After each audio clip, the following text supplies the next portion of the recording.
మార్పు చేస్తా అన్న కాంగ్రెస్ పార్టీ ఏడాది కాలంలో ఏదైతే కేసీఆర్ అన్న వాళ్ళు తీసేయడానికి ప్రయత్నం చేస్తుందని బీఆర్ఎస్ నేతలు అయితే తీవ్రంగా మండిపడుతున్నారు. ప్రస్తుతం మనతో పాటు బీఆర్ఎస్ నేత దత్తాత్రేయ ఉన్నాడు, మాట్లాడించే ప్రయత్నం చేద్దాం. చెప్పండి అన్న, ఈరోజు జరిగినటువంటి రౌండ్ టేబుల్ సమావేశంలో ఏం చర్చించుకున్నారు? రాబోయే రోజు ఎలాంటి ప్రభుత్వానికి వ్యతిరేక పనులు చేయబోతున్నారు? తెలంగాణ రాష్ట్రంలో ఉన్నటువంటి చాలామంది బహుజన కవులు, మన తెలంగాణ రాష్ట్రంలో ఉన్నటువంటి కళాకారులు, విశ్వవిద్యాలయంలో ఉన్నటువంటి ప్రొఫెసర్లు, చాలా న్యూస్ పేపర్లకు రాసేటువంటి న్యూస్ ఎడిటర్సు, వ్యాసకర్తలు వాళ్ళందరూ కూడా ఈరోజు ఇక్కడికి వచ్చారు. వాళ్ళందరూ ఒకటే చెప్తా ఉన్నారు, తెలంగాణ ఉద్యమాన్ని మనం సాంస్కృతిక ఉద్యమంగా నిర్మించినాం. ఒక ప్రాంతానికి వెళ్తే ఆ ప్రజలు గుమ్మిగూడడానికి మనం తెలంగాణలో ఉన్నటువంటి కళాకారులను తీసుకొచ్చి ధూమ్ధాములు చేయించినాం. తెలంగాణ కళాజాతరలు నిర్వహించినాం. అలాంటి పాటలకు ప్రాణం పోసినాం మనం. ఆ ప్రతి పాటలో కూడా తెలంగాణకు జరిగినటువంటి అన్యాయాల గురించి మాట్లాడుకున్నాం. నీళ్ళలో జరిగిన అన్యాయాలు, నిధులలో జరిగిన అన్యాయాలు, ఉద్యోగాల్లో జరిగిన అన్యాయాలు చెప్పుకున్నాం. తెలంగాణ బతుకుదుకు ప్రతీక అయినటువంటి బతుకమ్మ గురించి చెప్పుకున్నాం. సో ఇవాళ తెలంగాణలో ముఖ్యమంత్రి రేవంత్ రెడ్డి అయిన తర్వాత తెలంగాణ చరిత్రను జరిపిస్తా అన్నాడు. ఫస్ట్ మొట్టమొదటిసారి ఏమనంటే కేసీఆర్ చరిత్రను జరిపిస్తాడు. మేమేమనుకున్నామంటే కేసీఆర్ చేసిన మంచి పనుల కంటే గొప్ప పనులు చేసి ఆ చరిత్రను నిలుపుకుంటాడేమో అనుకున్నాం. కానీ ఆయన గొప్ప పనులు చేసే పరిస్థితిలా కనిపిస్తలేదు. ఆయన తెలంగాణలో ఉన్నటువంటి టీజీని టీఎస్గా, టీఎస్ని టీజీగా మార్చే పని పెట్టుకున్నాడు. దానివల్ల ఎవరి జీవితాల్లో వెలుగులు వస్తాయి, ఎవరి జీవితాలు బాగుపడతాయి. తెలంగాణ తల్లి నెత్తి మీద ఉన్న కిరీటాన్ని తీసేస్తే సంబరపడతా అనుకుంటున్నాడు. తెలంగాణ తల్లి కిరీటాన్ని మార్చేస్తే తెలంగాణ ప్రతిష్టను దిగజార్చినట్టు అవుతుంది. తెలంగాణ తల్లి చేతిలో బతుకమ్మని మార్చిన అంటున్నావు. తెలంగాణ తల్లి చేతిలో ఉంది, అది బతుకమ్మ కాదు. తెలంగాణ యావత్ సమాజంలో ఉన్నటువంటి ఆడపడుచుల జీవితాలకు ప్రతీక, అన్నాదమ్ముళ్ళ అనుబంధానికి ప్రతీక.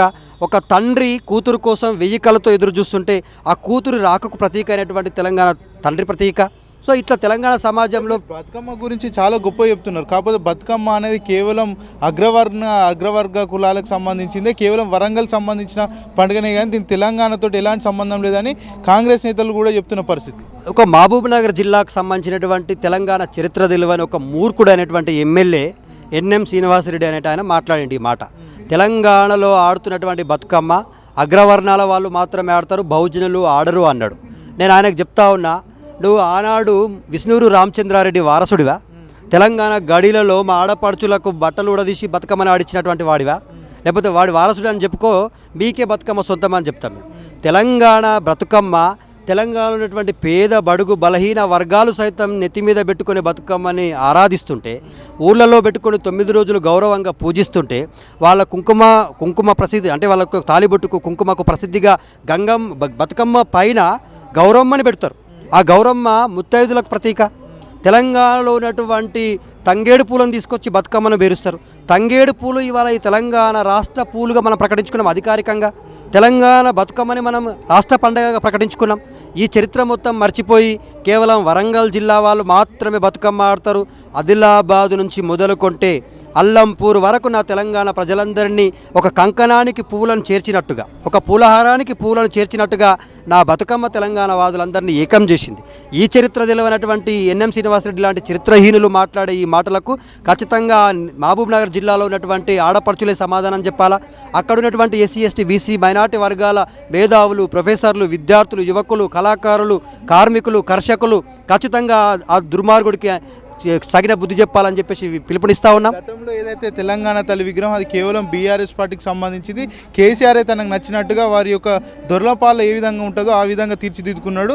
ఇప్పుడు మేము చేసినటువంటి విగ్రహం ఏదో అది బహుజనులకు అనుకూలంగా బహుజనత్వం ఉట్టిపడేలా మేము తీర్చిదిద్దామని చెప్తున్నాడు. మీరేం చెప్తారు ఈ విషయంలో? తెలంగాణ తల్లి విషయానికి కొంచెం ఒక నిమిషం పక్కన పెడితే, భారత స్వాతంత్ర పోరాటాన్ని ఉర్రూతల్లోగించినటువంటి భారత స్వాతంత్ర పోరాట యోధులందరూ కూడా ఒక భారతమాత విగ్రహాన్ని పెట్టి ఊరేగించారు.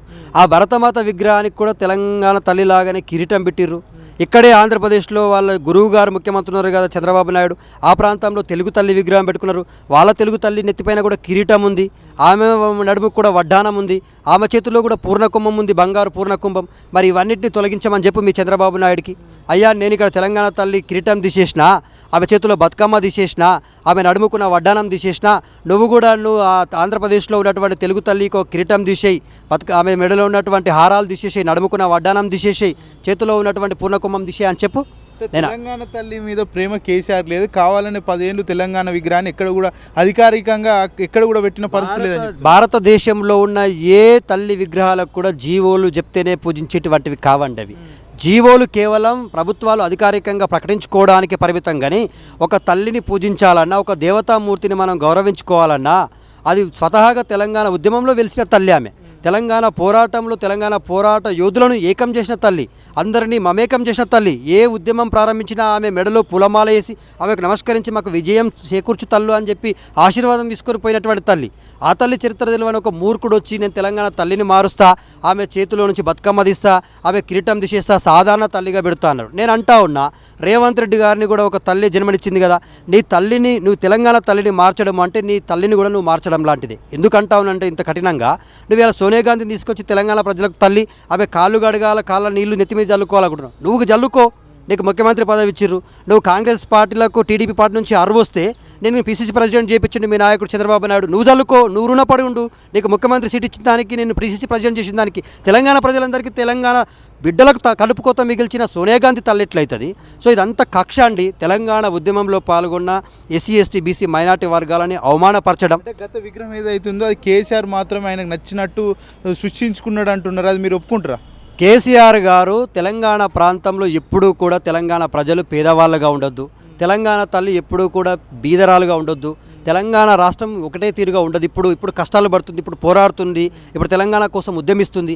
రేపు పొద్దున తెలంగాణ రాష్ట్రం వచ్చిన తర్వాత మనం పంటల్లో, పసిడిల్లో, కుటుంబాలలో, జీవితాలలో వెలుగులు వస్తాయి కదా. వెలుగులు వచ్చినప్పుడు తల్లి ఒక దేవతామూర్తిలాగా ఉండాలని చెప్పేసి ఒక కళాకారుడు చిత్రీకరణ తీసుకొచ్చినటువంటి ఒక తల్లి రూపానికి కేవలం ఆయన కొన్ని సలహాలు చేసిండే తప్ప మొత్తం ఆయననే తీసుకొచ్చి తెలంగాణ తల్లిని ప్రతిష్ఠించలే.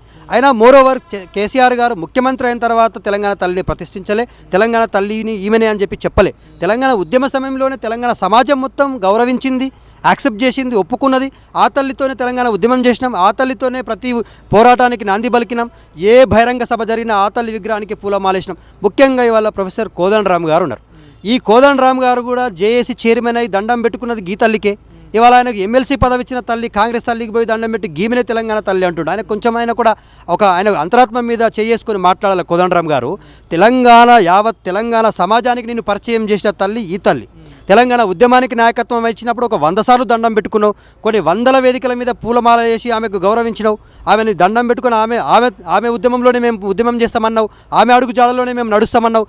ఈ తెలంగాణ తల్లేమో నిన్ను యావత్ తెలంగాణ సమాజానికి పరిచయం చేస్తే కేవలం ఒక్క ఎమ్మెల్సీ సీట్ ఇచ్చినటువంటి కాంగ్రెస్ తల్లే ఇప్పుడు తెలంగాణ తల్లి అని మాట్లాడడానికి నీ దిగజారుడు తనానికి ఇది నిదర్శనం మిస్టర్ కోదండరామ్ గారు అని చెప్పేసి మేము చెప్తా ఉన్నాం. తెలంగాణలో అరెస్టుల పరంపర ప్రతిరోజు కూడా కొనసాగుతుంది. ప్రతిరోజు కూడా ఏదైతే పొలిటికల్ డైవర్షన్ విధంగా ఓ రోజు కేటీఆర్ అరెస్ట్ అంటారు, ఓ రోజు ఇంకోరు అరెస్ట్ అంటారు, ఇంకో రోజు నిన్న చూసుకుంటే అల్లు అర్జున్ కూడా అరెస్ట్ చేశారు. అంటే ప్రతిరోజు కూడా అరెస్టుల పరమే కొనసాగుతుంది. ఎందుకు అనుకోవచ్చు? అంటే తెలంగాణ ప్రాంతం అన్ని వర్గాల ప్రజలను మమేకం చేసుకుని తెలంగాణ ఉద్యమం పోరాటం వరకు తెలంగాణ రాష్ట్రం వచ్చేంత వరకే తెలంగాణ ఆంధ్రాని కొట్లాడుకున్నాం. తెలంగాణ రాష్ట్రం వచ్చిన తర్వాత ఆంధ్ర వాళ్ళైనా, బెంగాలీ వాళ్ళైనా, బీహారీ వాళ్ళైనా, గుజరాతీ వాళ్ళైనా అందరం కలిసి తెలంగాణ రాష్ట్రంలో జీవిస్తున్నాం. అయితే ఇది ఏదైతే మంచిగా అందరూ కలిసిపోయి జీవిస్తున్నటువంటిది ఓర్చుకోలేనటువంటి రేవంత్ రెడ్డి, నాకొకటి ఏం అనుమానం కలుగుతుందంటే తెలంగాణ ప్రాంతంలో సినిమా ఇండస్ట్రీ చాలా ఫ్లోరిష్ అవుతుంది. తెలంగాణలో ఉన్నటువంటి సినిమా ఇండస్ట్రీకి ఎన్నో అవార్డులు వస్తున్నాయి. ఈ ప్రాంతంలో అన్ని అద్భుతమైనటువంటి ఫెసిలిటీస్ ఉన్నాయి. సో ఈ తెలంగాణ ప్రాంతంలో ఉన్న సినిమా ఇండస్ట్రీ ఆంధ్రకు తరలి రావాలంటే నువ్వు నాగార్జున కుటుంబం మీద దాడి చేపియు, నీ కొండా సురేఖతోనే నాగార్జున ఆయన యొక్క కుటుంబాన్ని, వ్యక్తిగత విషయాన్ని వీధిపాలు చేయు, సమంత అనేటువంటి వ్యక్తిని ఇంకొకరితోని అక్రమ సంబంధం ఉన్నట్టుగా అంటగట్టు, ఈ చిల్లర మాటలు మాట్లాడి వాళ్ళ యొక్క మనసులను కల్మషం చేస్తూ ఉన్నారు, వాళ్ళకు చాలా క్షోభను మిగిలిస్తూ ఉన్నారు. దాంట్లో భాగంగానే పాపం ఇవాళ అద్భుతమైనటువంటి విజయం సాధించినటువంటి పుష్ప 2 సినిమా అది చాలా అద్భుతంగా అన్ని రాష్ట్రాలలో అది సినిమా బాగా నడుస్తుందని చెప్పి అందరూ గౌరవించుకొని ఆయనని పొగుడుతుంటే అది అన్ఎక్స్పెక్టెడ్గా ఒక ఇన్సిడెంట్ జరిగింది, ఒక దుర్ఘటన జరిగింది. ఆ పాపం చనిపోయింది ఆమె రేవతి అనేట ఆమె కుటుంబానికి కూడా 25 లక్షలు ఇచ్చారు. మిగతా డబ్బులు కూడా వాళ్ళ సినిమా ఇండస్ట్రీ వాళ్ళు ఇస్తున్నారు. సో ఆమె పాపం ఆ ప్రాణం అయితే తిరిగి తీసుకురాలేము, కానీ వాళ్ళకి ఏదో సాయం చేసే ప్రయత్నం చేస్తున్నారు. ఎక్కడో A1లో ఉన్నటువంటి వ్యక్తులను తీసుకురాకుండా A11లో ఉన్నటువంటి అల్లు అర్జున్ని తీసుకొచ్చి అరెస్టు చేసి 12.5 గంటలు జైల్లో పెట్టిండంటే ఇక్కడ ఉండొద్దురా బాబుగా మనం తెలంగాణ ప్రాంతంలో ఈ రేవంత్ రెడ్డి ఉంటే మనం ఇక్కడ ఉండలేము.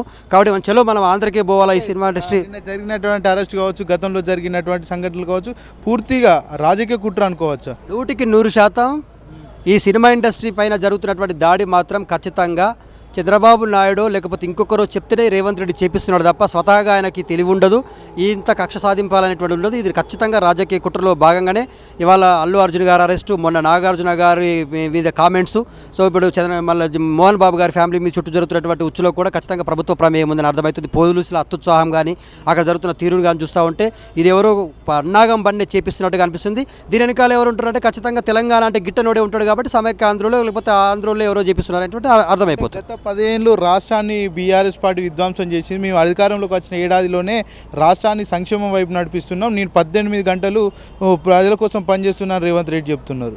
నిజంగానే 18 గంటలు కష్టపడితే రైతులకు నువ్వు ఇస్తున్నటువంటి రుణమాఫీ ఏమైంది? 18 కోట్లు విడుదల చేసి 25 లక్షల మంది రైతులకు కూడా నువ్వు రుణమాఫీ చేయకుండా 2 ముక్కలు చేసినావు. సో ఇంకోటి ఏంటంటే 18 గంటలు రేవంత్ రెడ్డి కష్టపడుతున్నావు దేని గురించి అంటే తెలంగాణ తల్లి విగ్రహంలో ఉన్నటువంటి కిరీటాన్ని మాయం చేయాలని, ఆమెను అడుగుకున్నటువంటి వడ్డానాన్ని మాయం చేయాలా, ఆమె చేతిలో ఉన్న బతుకమ్మని మాయం చేయాలా, టీజీలో ఉన్నటువంటి టీఎస్ని తీసుకొచ్చి టీఎస్ని తీసేసి టీజీ పెట్టాలా, ఇక తెలంగాణకు ప్రతీక అనేటువంటి కాకతీయుల కళాతోరణాన్ని ఆర్టీసీ లోగోలో మార్పు చేయాలా, చార్మినార్ ఉంది పాపం హిందూ ముస్లిం బాయ్ అని చెప్పి ఇక్కడ గంగా జమున త్యాజ్బులాగా మేమందరం కలిసి ఉంటే కేసీఆర్ అందరం సమానమని చెప్పి అన్ని వర్గాలను సమానంగా చూసుకుంటే రేవంత్ రెడ్డి వచ్చుడే చార్మినార్ మనకు సంబంధం లేదు, అది ముస్లింలకు ప్రతీక, అది వేరే విధంగా ఉంటుందని చెప్పి దాన్ని తొలగించడం, తెలంగాణ రాజ్య ముద్రని మార్చడం.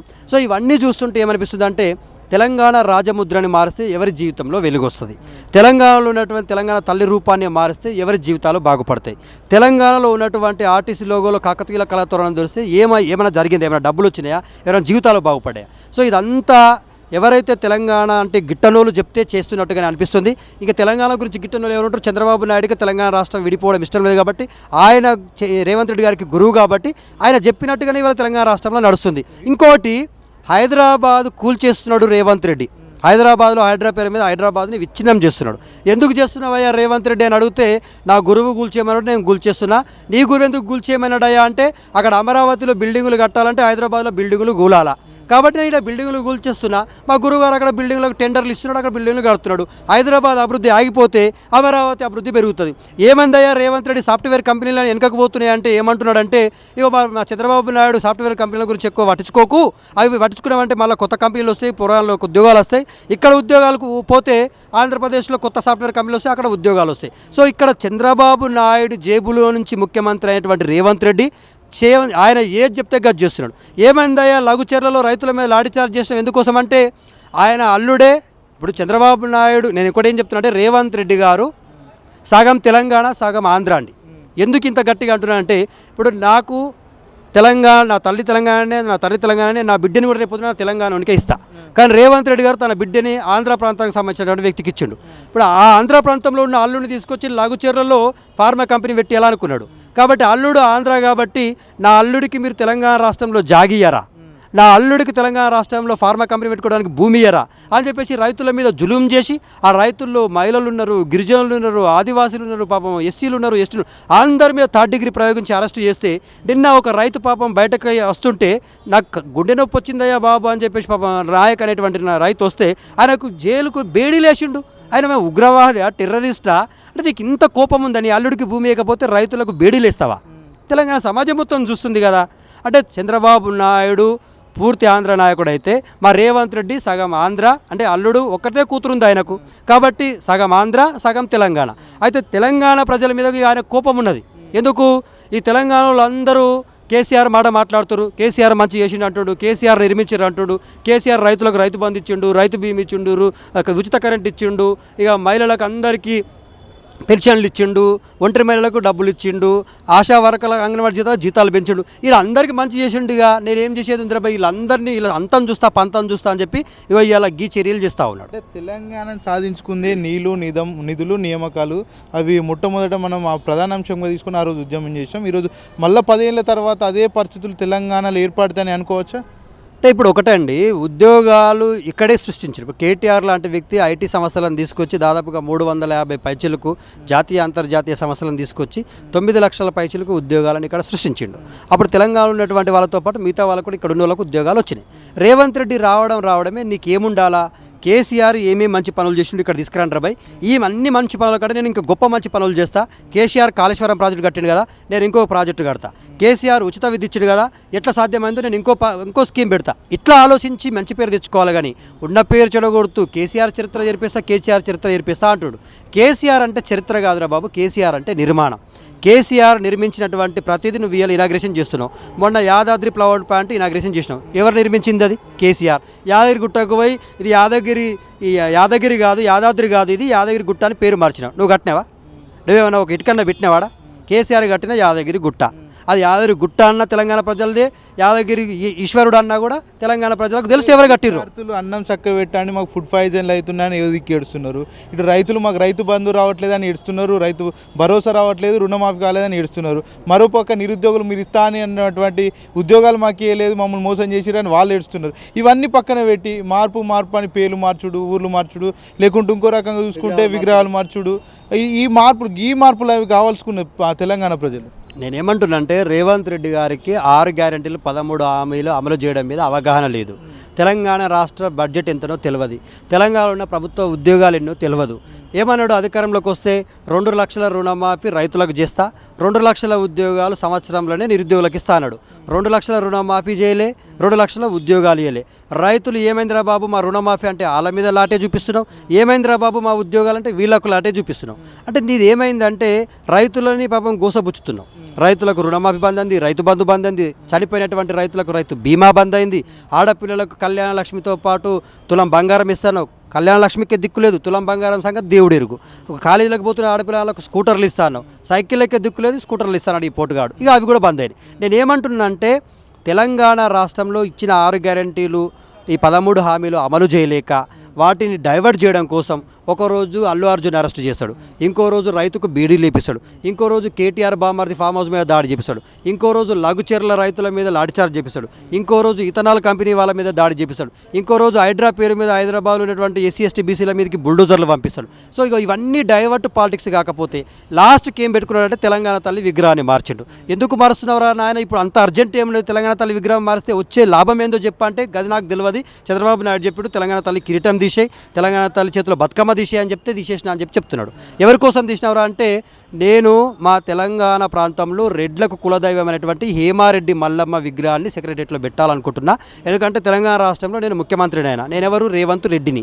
మా రెడ్డిల కులదైవం అనేటువంటి హేమారెడ్డి మల్లమ్మనే తెలంగాణ సెక్రటరియట్లో పెడుతున్నా, ఆమెను తెలంగాణ తల్లిని మీరందరూ భావించాలంటాడు. ఇంకొక ఎమ్మెల్యే ఏమంటాడు? బహుజనులు ఎవరు బతుకమ్మ ఆడరు, అగ్రవర్ణాల కులాలే ఆడతాయి కాబట్టి మేము రెడ్లం కాబట్టి మేమే ఆడతాం, మీరు చూడాలి రాబాయ్ అంటారు. బతుకమ్మ రెడ్లకో అగ్రవర్ణాలకో ఎస్సీలకో ఎస్టీలకు సంబంధించింది కాదురా బాబు, యావత్ తెలంగాణ సమాజానికి సంబంధించింది. ఈ తెలంగాణ ప్రాంతంలో బమ్మెర పోతన కాడికి మొదలుకుంటే దాశరథి కృష్ణమాచారి, నిన్నటి మొన్నటి వరకు గోరెట్టి వెంకన్న, నందిని సిద్ధారెడ్డి, గోగు శ్యామల, ఇప్పుడున్నటువంటి గౌరీశంకర్ గారు, వీళ్ళందరి కళల నుంచి జాలువారిన కవిత్వాలలో ఎక్కడో ఒక దగ్గర నా తెలంగాణ తల్లి చరిత్రలో భాగంగా బతుకమ్మని పూజించుకున్నాం, గౌరవించుకున్నాం. ఈ చరిత్ర మొత్తం జరిపేస్తా అంటే ఇక నువ్వు పుస్తకాలకి వెళ్ళి 2 పేజీలు చింపేయగలవేమో. కేసీఆర్ నిర్మించిన ఈ నిర్మాణాలను, కేసీఆర్ నిర్మించిన డెవలప్మెంట్ని, కేసీఆర్ చేసినటువంటి త్యాగము పోరాటం నువ్వు చేయగలుగుతావా? 1000 జనమలెత్తిన రేవంత్ రెడ్డి కేసీఆర్ చరిత్రను చెరిపేయలేడు. ఇంకొక విషయం అన్న, ఉద్యమాల్లో మన కళాకారులు గజ్జలు కట్టి పాటలు పాడిర్రు, చాలా సందర్భాల్లో మనం చూసినాం. ఇప్పుడు తెలంగాణ వచ్చిన తర్వాత కూడా ఏదైతే ప్రభుత్వానికి సంబంధించిన అధికార కార్యక్రమాల్లో కూడా చాలా వరకు అలాంటి సిచ్యువేషన్స్ మనం చూసినాం. ఈరోజు మొన్న జరిగినటువంటి విజయోత్సవ సభలో రేవంత్ రెడ్డి సినిమా పాటలు కావచ్చు, విభిన్న రకాల పాటలు పాడిచ్చిండు. దాని తెలంగాణకు సంబంధించిన ఉద్యమకారులు సహిస్తారనుకోవచ్చా? అంటే నేనేమంటున్నా, తెలంగాణలో ఉన్నటువంటి తెలంగాణ ఉద్యమ సమయంలో తెలంగాణ ప్రజలను చైతన్యం చేయడం కోసం గోషిగట్టి గొంగలి భుజానికి వేసుకొని పాట పాడిందంతా కూడా నా ఎస్సీ ఎస్టీ బీసీ మైనార్టీ వర్గాలే. ఏ ఒక్క అగ్రవర్ణాలకు సంబంధించిన వ్యక్తులు ఈ గొంగి గోషలు కట్టుకొని తెలంగాణ ప్రాంతంలో కళాకారులుగా మారలేదు. తెలంగాణ ప్రాంతంలో ఈ గోషి కట్టుకొని గొంగడి భుజం మీద తీసుకొని పాటలు పాడే కల్చర్ ఇందిరాబాయ్. ఈ కల్చర్ మనకొద్దు, మనం డీజే పాటలు పెట్టుకోవాలి, డీజే టిల్లు పాటలు పెట్టుర్రు, జై బాలయ్య పాటలు పెట్టుర్రు అని చెప్పి యావత్ తెలంగాణ సమాజానికి గౌరవప్రదమైనటువంటి అధికారిక నివాసమైన సెక్రటరియట్లో నువ్వు ఇవాళ సినిమా పాటలు పాడించి చిందు లేపించినావు. అంటే దీన్ని బట్టి తెలంగాణ కళాకారులందరూ కూడా అదే మాట్లాడుతూ ఉన్నారు. నువ్వు విద్యారాముల్ని, తర్వాత గూడ అంజయ్యను, ఇలాంటి వాళ్ళని స్మరించుకోలేకపోయినావు, వాళ్ళ అమరవీరుల స్తూపానికి నివాళులు అర్పించలేదు, తెలంగాణ తల్లికి జైకొట్టలేదు. సో నువ్వు నిజంగా చెప్పాలంటే నాకు రేవంత్ రెడ్డిని చూస్తుంటే ఏమనిపిస్తుంది అంటే చంద్రబాబుకు మారు రూపంలో వచ్చిన మరో చంద్రబాబు ఏమో అనిపిస్తూ ఉంది. ఎందుకంటే తెలంగాణ ఉద్యమకారులు అంటే గౌరవం లేదు, తెలంగాణ అమరవీరులు అంటే గౌరవం లేదు, తెలంగాణ ఉద్యమానికి ప్రతీకలైనటువంటి చిహ్నాలంటే గౌరవం లేదు, తెలంగాణ తల్లి అంటే గౌరవం లేదు, తెలంగాణ ఉద్యమకారులు అంటే గౌరవం లేదు, తెలంగాణ కౌలు కళాకారులను గౌరవించకపోతేవి, తెలంగాణలో నువ్వు ప్రకటించినటువంటి 9-10 మంది కౌలకు ₹1 ప్రకటించినావు కదా, అట్లా ఒక్క మహిళ లేదు. అంటే నువ్వు మహిళలను కూడా గౌరవిస్తలేవు, మహిళలకు ప్రతీక రూపమైనటువంటి బతుకమ్మని గౌరవిస్తలేవు. నువ్వు ఎవరిని గౌరవించడానికి, ఏం ఉద్ధరించడానికి, ఏం పొడతందుకు వచ్చినావు మిస్టర్ రేవంత్ రెడ్డి? తెలంగాణ చరిత్రను చెరిపేస్తా అంటున్నావు కానీ చరిత్రహీనుడిగా, ఒక రాక్షసుడిగా, ఒక దుర్మార్గుడిగా మిగిలిపోతావు. లాస్ట్ క్వశ్చన్ అన్న, 10 ఏళ్ళు రాబోయే 10 ఏళ్ళు కూడా నేనే ముఖ్యమంత్రిగా ఉంటాను రేవంత్ రెడ్డి చెప్తున్నాడు. మరి ఉంటాడు అనుకోవచ్చా రాబోయే 10 ఏళ్ళు కూడా? నేనేమంటున్నా అంటే ఇప్పుడు జరగబోయే మంత్రివర్గ విస్తరణతోని కాంగ్రెస్ పార్టీ కుక్కలు చింపిన ఇసరాకవుతుంది. ఒకడేమో కోమటిరెడ్డి వెంకటరెడ్డి బ్రదర్ కోమటిరెడ్డి రాజగోపాల్ రెడ్డి పొట్టకొక్క పార్టీ మారేటోడు, నాకు మంత్రి పదవి కావాలంటాడు. మొత్తం రెడ్లకే ఇచ్చుకోర్రి బా. ఇప్పుడు ఒక కోమటిరెడ్డి మంత్రి ఉంటాడు, వెంకటరెడ్డి, ఒక రాజగోపాల్ రెడ్డి మంత్రి అవుతా అంటాడు, పొంగులేటి శ్రీనివాసరెడ్డి మంత్రి అవుతాడు, అక్కడ ఉన్నటువంటి ఉత్తమ్ కుమార్ రెడ్డి మంత్రి అవుతాడు. ఇంకా ప్రకటించబోయే దాంట్లో కూడా చాలామంది రెడ్లే పోటీ పడుతున్నారు. ముఖ్యమంత్రి రెడ్డే ఉంటాడు, హోంమంత్రులు ఆయన దగ్గరనే ఉంటుంది, విద్యాశాఖ మంత్రి ఆయన దగ్గరే, సంక్షేమ శాఖ ఆయన దగ్గరనే. ఇక తెలంగాణలో ఉన్నటువంటి బీసీలకు ఏం తీసినావు, నువ్వు ఎస్సీలకు ఏం తీసినావు? నాకు అర్థం కాదు. లంబాడీలకు పదవి లేదు, ఎంబీసీలకు వచ్చిన 100 రోజుల్లోనే బీసీల లెక్కలు తెలుస్తాం, బీసీల వాటా తెలుస్తున్నాం, ఎంబీసీలకు మంత్రి పదవి ఇస్తాను, ఎంబీసీలకు మంత్రి పదవి ఇవ్వడంలో భర్జన పడతాను. అంటే నీకేం ఓట్లేదు, అందుకు బీసీలు అవసరం, నేను గెలిపేయడానికి బీసీలు అవసరం, నీ జెండాలు కట్టడానికి కండువాలు కట్టకపోవడానికి బీసీలు ఎస్సీలు అవసరం. మంత్రి పదవుల కాడికి వచ్చేసరికి మొత్తం మేమే ఉండాలా, రెడ్లేమే ఉండాలి రాబాయ్ అని చెప్పి రెడ్డి కోట నిర్మిస్తున్నాం. మొన్న ప్రకటించిన 37 కార్పొరేషన్ చైర్మన్లలో 20 కార్పొరేషన్ చైర్మన్లు రెడ్లకే ఇచ్చుకున్నాడు. మరి ఏమో బీసీలు ఎటు పోవాలా, ఎస్సీలు ఎటు పోవాలా, ఎస్టీలు ఎటు పోవాలా? జిల్లా గ్రంథాలయాల చైర్మన్లు ప్రకటించినాం. మొత్తం తెలంగాణ రాష్ట్రంలో ఒక 20 ప్రకటిస్తే దాంట్లో 15 రెడ్లకే ఇచ్చిండు. మొన్న దిల్ రాజు అనేటువంటి ఆయనకు కూడా రెడ్డికి పదవి ఇచ్చిండు. నేను చెప్తున్నా ఏంటంటే చెప్పుకుంటా పోతే మొత్తం రెడ్లకేగా. తెలంగాణలో కాంగ్రెస్ పార్టీని అధికారంలోకి తెచ్చిన ఎస్సీ ఎస్టీ బీసీ మైనార్టీ వర్గాలు ఆలోచించాలా. ఇక్కడ మైనార్టీ మంత్రి లేడు, ఒక ముస్లింకు మంత్రి పదవి ఉండదు, ఒక దళితులకు మంత్రి పదవుల విషయంలో చిన్న చూపే ఉంటుంది. జనాభా దామాష ప్రకారంలో 56 పైన ఉన్నటువంటి బీసీలలో మంత్రులు ఉండరు. ఎంబీసీలకు మంత్రి పదవి ఇస్తాను, ఎంబీసీలకు మంత్రి ఇవ్వవు. ఉన్నటువంటి ఆ బట్టి విక్రమార్క గారినే మార్చమని చెప్పి అధిష్టానానికి చెప్పిండట. బట్టి విక్రమార్క డిప్యూటీ సీఎంగా ఉంటే నేను పనిచేయలేకపోతున్నా, ఒక దళితుడు నాకు ఆర్థిక శాఖకు సంబంధించిన సలహాలు చూడింది, నేను ఆయన డిప్యూటీ సీఎంగా ఉంటే ఆర్థిక శాఖ మంత్రి ఉంటే నేను పనిచేయ, ఇంకొక డిప్యూటీ సీఎం పెట్టాల్సింది, ఎవరిని పెట్టాలరా బాబు అంటే ఇంకో రెడ్డినే పెట్టాలంటున్నాడు. సో ఏం చేస్తావు నాయన రేవంత్ రెడ్డి, నీది నడుస్తుంది, ఇక ఎన్ని రోజులు నడుస్తుందో చూస్తాం. తెలంగాణ ప్రజలైతే సిద్ధమైనరు. నీ పదవి అయితే నాకు తెలిసి రేవంత్ రెడ్డికి 2025లో పదవి గండం ఉంది. ఎందుకు పదవి గుండం ఉంది అంటే ముఖ్యమంత్రి సీటు కోసం ఒరిజినల్ కాంగ్రెస్ పార్టీ నాయకులు పోటీ పడుతారు. ఈయనేమో టీడీపీ కలర్ వేసుకున్నటువంటి కాంగ్రెస్ పార్టీ నాయకుడు. పాపం ఒరిజినల్ కాంగ్రెస్ పార్టీ నాయకులు అయినటువంటి ఉత్తమ్ కుమార్ రెడ్డి, కోమటిరెడ్డి వెంకటరెడ్డి, తర్వాత చాలామంది జీవన్ రెడ్డి లాంటి వాళ్ళు నేనెందుకు ముఖ్యమంత్రి కావద్దని చెప్పి పోటీ పడుతుర్రు. సో వాళ్ళతోనే ఈయన గండం ఉంది. మొన్న పొంగులేటి శ్రీనివాసరెడ్డి ఒక 20 మంది ఎమ్మెల్యేలతోనే రాష్ట్రంగా మీటింగ్ పెట్టిండట. నేను నెక్స్ట్ ముఖ్యమంత్రి రేసులో ఉన్నా, ఇక 2 సంవత్సరాల కాలం అయింది, ఇంకో సంవత్సరం నాకిస్తే నేను ఒక సంవత్సరం చేస్తా ముఖ్యమంత్రిగా అంటారు. కాబట్టి కుక్కలు చింపిన ఇస్తరలాగా వీడో సంవత్సరం వాడో సంవత్సరం ఇంకొకడో సంవత్సరం చేసుకుంటా పోతే తెలంగాణ ఏం కావాలా? కాబట్టి తెలంగాణ ప్రజలు ఆలోచించుకోవాలా. ఎస్సీలకు ఎస్టీలకు బీసీలకు మైనార్టీలకు మహిళలకు గౌరవం లేని కాంగ్రెస్ పార్టీ మనకొద్దు. ఈ కాంగ్రెస్ పార్టీకి మనం ఫుల్ స్టాప్ పెట్టాలా, దీన్ని దూరం చేసుకోవాలని చెప్పి పిలుపునిస్తాం.